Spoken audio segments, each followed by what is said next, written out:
Friends नमस्कार। आज हम लोग अपनी हिंदी की क्लास में पाठ 11 को देखने वाले हैं। तो दोस्तों चलिए शुरू करते हैं। तो आशा करते हैं कि आपने पिछले वीडियो को देखकर अपनी पिछली क्लासों को कंप्लीट कर लिया होगा। तो दोस्तों आज हम अपने हिंदी गद्य खंड पाठ 11 के जिसका नाम है नौबत खाने में इबादत, इसके लेखक हैं यतीन्द्र मिश्रा। तो आज हम अपने गद्य खंड पाठ 11 का पाठ का सारांश लिखेंगे। तो दोस्तों आपको जैसा कि पहले वीडियो में भी बताया गया है कि पाठ का सारांश यानी कि पाठ की मुख्य मुख्य बातें। तो दोस्तों हमने पाठ को अच्छी तरह से किताब से पढ़ा है, उसके बाद पाठ का मेन जो सार है उसको लिखेंगे ताकि हमें क्वेश्चन आंसर लिखने में कोई दिक्कत ना हो। आगे हमसे जो भी प्रश्न पूछे जाएंगे तो हमको उसके आंसर देने में कोई दिक्कत नहीं होगी। तो चलिए हम सारांश को लिखते हैं। तो पाठ का हमारा सारांश रहेगा। दोस्तों हमने पाठ के सारांश को फैक्ट रूप में लिखेंगे। तो हमारा पहला फैक्ट रहेगा, यतीन्द्र मिश्रा का जन्म सन 1977 में अयोध्या उत्तर प्रदेश में हुआ था। दोस्तों पाठ के लेखक यतीन्द्र मिश्रा हैं। इनका जन्म अयोध्या में, उत्तर प्रदेश में अयोध्या पड़ती है, इसमें इनका जन्म 1977 में हुआ था। उन्होंने लखनऊ विश्वविद्यालय लखनऊ से हिंदी में एमए किया। दोस्तों इन्होंने लखनऊ विश्वविद्यालय में हिंदी से एमए किया। तो इन्होंने एमए की डिग्री की लखनऊ विश्वविद्यालय से की और लखनऊ शहर से की। लखनऊ शहर भी दोस्तों उत्तर प्रदेश का शहर है, वर्तमान में उत्तर प्रदेश की राजधानी है। 1999 में साहित्य और कलाओं के संवर्धन और अनुशीलन के लिए एक सांस्कृतिक न्यास विमला देवी फाउंडेशन का संचालन भी कर रहे हैं। तो दोस्तों 1999 से यह एक विमला देवी फाउंडेशन का संचालन भी कर रहे हैं। अपना चौथा फैक्ट रहेगा, यतीन्द्र मिश्रा के 3 काव्य यदा कदा और अयोध्या तथा अन्य कविताएं और ड्योढ़ी पर आलाप। तो दोस्तों इनके 3 प्रमुख काव्य हैं। इन्होंने डुमराव में मुख्यतः सोन नदी के किनारे पर नरकट पाई जाती है। तो दोस्तों हमने पाठ के कुछ सारांश के कुछ फैक्ट लिखे हैं। तो उसमें एक फैक्ट यही भी है कि डुमराव में मुख्यतः सोन नदी के किनारे पर नरकट पाई जाती है। तो अगला फैक्ट देखेंगे, इसको मिटा देते हैं।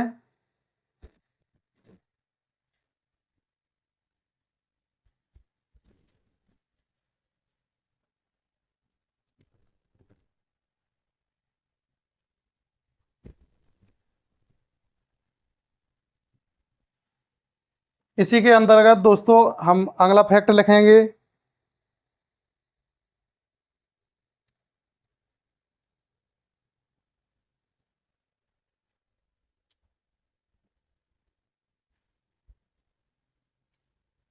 चलिए दोस्तों अपना अगला फैक्ट देखते हैं। तो अगले फैक्ट में हमने लिखा, उन्हें संगीत की प्रेरणा रसूलबाई और बतुलबाई से मिली थी। दोस्तों इन्हें संगीत की प्रेरणा रसूलबाई और बतुलबाई से मिली थी।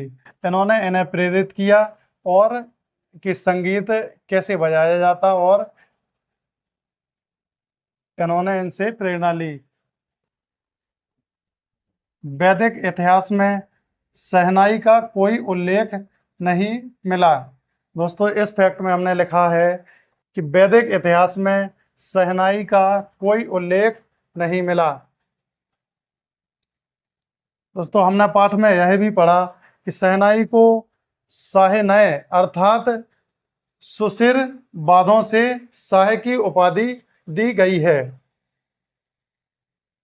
अगला फैक्ट है, अवधि पारंपरिक लोकगीतों एवं चैती में शहनाई का उल्लेख बार बार मिलता है।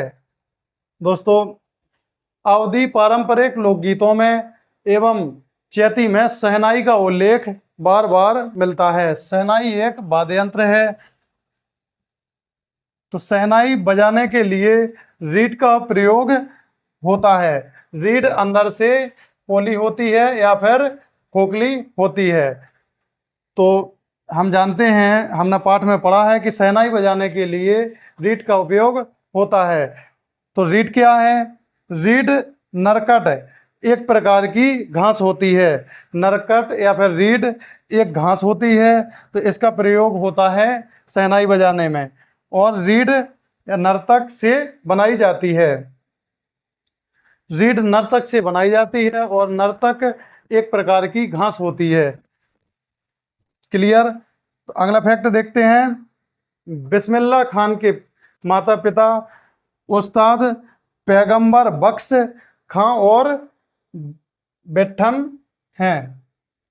तो दोस्तों, हमने पाठ को पढ़ के अपने इस सारांश के रूप में इन फैक्ट को लिखा है। तो आप लोग इसको अच्छे से समझें। अगला फैक्ट लिखते हैं। इसके बाद दोस्तों हम पाठ के कुछ फैक्ट लिखकर अपने क्वेश्चन आंसर करेंगे। तो पहले कुछ और फैक्ट लिख लेते हैं। इस पाठ का सारांश जो मुख्य सार है उसको हमने लिखा है। तो चलिए इसको मिटा देते हैं। अगला फैक्ट लिखेंगे।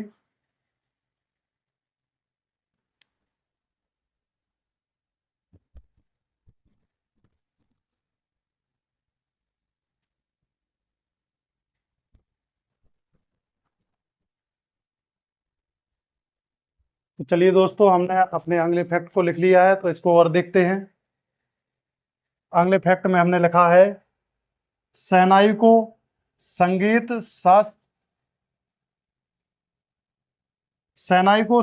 शास्त्र अंतर्गत सुशिर वादों में गिना जाता है। दोस्तों, शहनाई को संगीत शास्त्र अंतर्गत सुशिर वादों में गिना जाता है। और अगला फैक्ट लिखेंगे, 16वीं शताब्दी के उत्तरार्ध में तानसेन के द्वारा रची बंदिश जो संगीत राग कल्पद्रुम से प्राप्त होती है।